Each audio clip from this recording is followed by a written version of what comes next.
नमस्कार। केमिस्ट्री की इस दिलचस्प दुनिया में आपका स्वागत है। आज हम केमिकल रिएक्शंस की स्पीड मतलब रफ्तार और उसको इफेक्ट करने वाले फैक्टर्स पर एक गहरी चर्चा करेंगे। देखिए, थर्मोडायनामिक्स तो ये बता देता है कि रिएक्शन होगा या नहीं। हाँ, फीजिबिलिटी। राइट। पर केमिकल काइनेटिक्स वो बताता है कितनी तेजी से होगा। जैसे वो डायमंड वाला एग्जाम्पल है ना, ग्राफाइट बन सकता है पर रेट इतना स्लो है कि लगता है डायमंड्स आर फॉरएवर। एग्जैक्टली। और काइनेटिक्स ही हमें रिएक्शन रेट्स और उनके मैकेनिज्म समझने में मदद करता है। आज हम देखेंगे कि रेट ऑफ रिएक्शन क्या है, कॉन्सेंट्रेशन, टेम्परेचर, कैटलिस्ट उसे कैसे बदलते हैं, और हाँ, इंटीग्रेटेड रेट इक्वेशंस और अर्हेनियस इक्वेशन की भी बात करेंगे।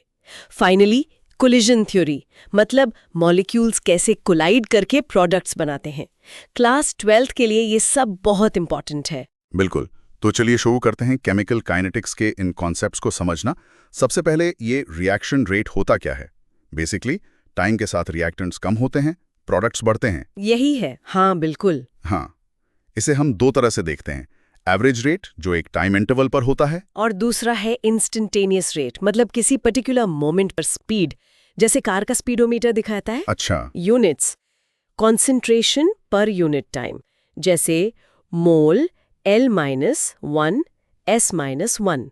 गैसेस के लिए प्रेशर यूनिट्स भी यूज कर सकते हैं, ATM-S-1। ठीक है। और एक जरूरी बात, स्टोइकियोमेट्री, जैसे रिएक्शन है 2HI to H2 + I2।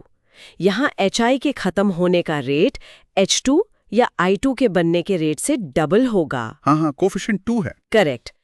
तो रेट को यूनिकली डिफाइन करने के लिए हम कोएफिशिएंट से डिवाइड करते हैं। रेट एक्सप्रेशन में HI के लिए 1/2 लगाएंगे। अच्छा, ताकि रेट यूनिक रहे, चाहे किसी भी रिएक्टेंट या प्रोडक्ट के टर्म में लिखें। स्मार्ट, समझ गया। अब ये रेट किन फैक्टर्स पे डिपेंड करता है? कॉन्सेंट्रेशन तो पक्का होगा, ज्यादा मॉलिक्यूल्स ज्यादा रिएक्शन। हाँ, कॉन्सेंट्रेशन एक मेजर फैक्टर है और इसका इफेक्ट हम रेट लॉ से समझते हैं। रेट लॉ होता है rate equals to K A⁴x B⁴y। Okay. इसमें सबसे खास बात यह है कि एक्सपोनेंट्स x और y ये एक्सपेरिमेंटली डिटरमिन होते हैं, बैलेंस्ड इक्वेशन देखकर नहीं बता सकते। ओह, मतलब स्टोइकियोमेट्री से अलग हो सकते हैं ये x y। बिल्कुल, ये रिएक्शन मैकेनिज्म पे डिपेंड करते हैं और x + y का सम कहलाता है रिएक्शन का ओवरऑल ऑर्डर। ये ऑर्डर 0, फ्रैक्शनल, 1, 2, 3 कुछ भी हो सकता है। अच्छा, फ्रैक्शनल भी। हाँ, और K है रेट कांस्टेंट।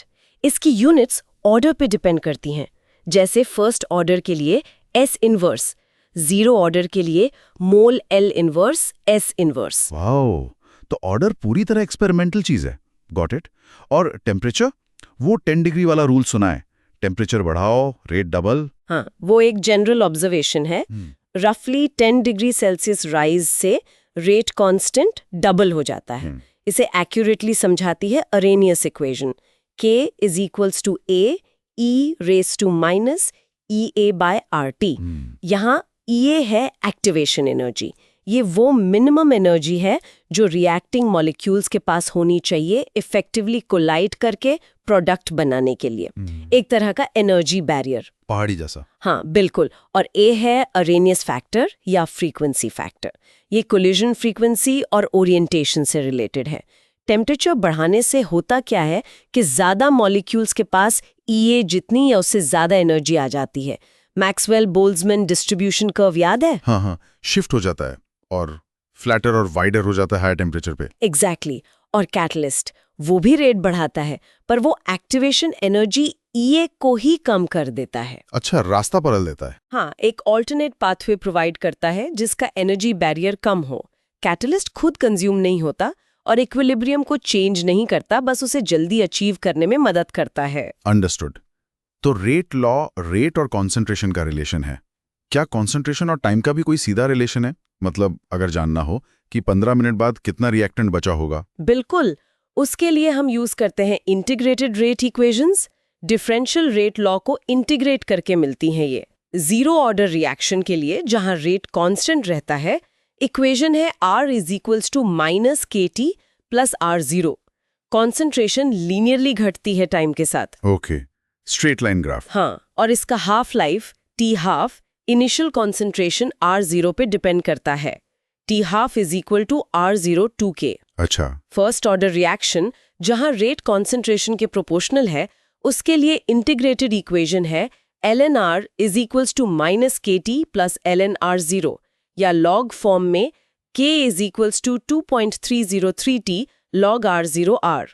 इसमें कॉन्सेंट्रेशन एक्सपोनेंशियली घटती है। Exponential DK. यस, और इसका हाफ लाइफ इनिशियल कॉन्सेंट्रेशन से इंडिपेंडेंट होता है। T half is equal to 0.693K। ये बहुत इंपॉर्टेंट है। Wow, independent of starting amount. हाँ, जैसे रेडियो एक्टिव डीके, वो सब फर्स्ट ऑर्डर होते। कभी कभी रिएक्शन हायर ऑर्डर का होता है, पर कंडीशंस ऐसी होती हैं कि वो फर्स्ट ऑर्डर जैसा बिहेव करता है, जैसे हाइड्रोलिसिस ऑफ एस्टर में वाटर एक्सेस में हो। इन्हें सूडो फर्स्ट ऑर्डर रिएक्शंस कहते हैं। सूडो फर्स्ट ऑर्डर, ठीक है। ये सब तो हुई माइक्रोस्कोपिक बात। मॉलिक्यूलर लेवल पर क्या होता है? मॉलिक्यूल्स रिएक्ट कैसे करते हैं? टकराकर। करेक्ट, कोलिजन थ्योरी यही कहती है। मॉलिक्यूल्स को हार्ड स्फीयर्स मानकर ये थ्योरी बनी है। थ्योरी कहती है कि रिएक्शन होने के लिए मॉलिक्यूल्स का कोलाइड करना जरूरी है, पर हर कोलिजन से प्रोडक्ट नहीं बनता। अच्छा, क्यों? इफेक्टिव कोलिजन के लिए दो कंडीशंस हैं। पहली, सफिशिएंट काइनेटिक एनर्जी। मॉलिक्यूल्स के पास कम से कम एक्टिवेशन एनर्जी EA जितनी एनर्जी होनी चाहिए बैरियर क्रॉस करने के लिए। इसे थ्रेशोल्ड एनर्जी भी कहते हैं। Okay, energy barrier. दूसरी कंडीशन, प्रॉपर ओरिएंटेशन। टकराते टाइम मॉलिक्यूल्स का ओरिएंटेशन सही होना चाहिए ताकि पुराने बॉन्ड्स टूट सकें और नए बन सकें। एनर्जी और ओरिएंटेशन दोनों? हाँ, दोनों। अर्हीनियस इक्वेशन का जो E-EART वाला फैक्टर है, वो बताता है कि मॉलिक्यूल्स का कितना फ्रैक्शन है जिसके पास EA या उससे ज्यादा एनर्जी है। कोलिजन थ्योरी में एक और फैक्टर इंट्रोड्यूस किया गया है, P, जिसे स्टेरिक फैक्टर या प्रोबेबिलिटी फैक्टर कहते हैं। ये प्रॉपर ओरिएंटेशन की प्रोबेबिलिटी को अकाउंट करता है। और Z0 कहते हैं कोलिजन फ्रीक्वेंसी, मतलब per unit volume per second कितनी कोलिजन्स हो रही हैं। तो overall rate is equal to PZ0 E minus ERT upon T। Got it. PZ to the power minus EA by RT. Fantastic. तो हमने समझा रेट क्या है, उसे कॉन्सेंट्रेशन, टेम्परेचर, कैटलिस्ट कैसे इफेक्ट करते हैं, जीरो और फर्स्ट ऑर्डर रिएक्शंस की इंटीग्रेटेड इक्वेशंस और हाफ लाइफ देखे, और आखिर में जाना कि इफेक्टिव कोलिजन के लिए एनर्जी और ओरिएंटेशन दोनों क्यों जरूरी हैं। बिल्कुल, और ये भी ध्यान रखना है कि ऑर्डर एक्सपेरिमेंटल क्वांटिटी है, जबकि मॉलिक्यूलैरिटी जो एलिमेंट्री स्टेप में रिएक्टिंग स्पीसीज का नंबर है, वो थ्योरेटिकल है। कॉम्प्लेक्स रिएक्शंस में जो सबसे स्लो स्टेप होता है, वही ओवरऑल रेट डिसाइड करता है। उसे रेट डिटर्मिनिंग स्टेप कहते हैं। अर्हीनियस इक्वेशन और कोलिजन थ्योरी ये रेट की टेम्परेचर डिपेंडेंस और मॉलिक्यूलर लेवल इंटरैक्शंस को समझने के लिए पावरफुल टूल्स हैं। बिल्कुल। उम्मीद है केमिकल काइनेटिक्स की ये गहरी समझ इसे और इंटरेस्टिंग बनाएगी सुनने वालों के लिए। जाते जाते एक सवाल छोड़ जाते हैं सोचने के लिए। कोलिजन थ्योरी मॉलिक्यूल्स को सिंपल हार्ड स्फीयर्स मानती है। क्या ये अजम्पशन खासकर कॉम्प्लेक्स मॉलिक्यूल्स के रिएक्शंस को एक्सप्लेन करने में इसकी एक लिमिटेशन नहीं है? इसके बारे में सोचिएगा। अगली बार फिर मिलेंगे एक नए विषय के साथ।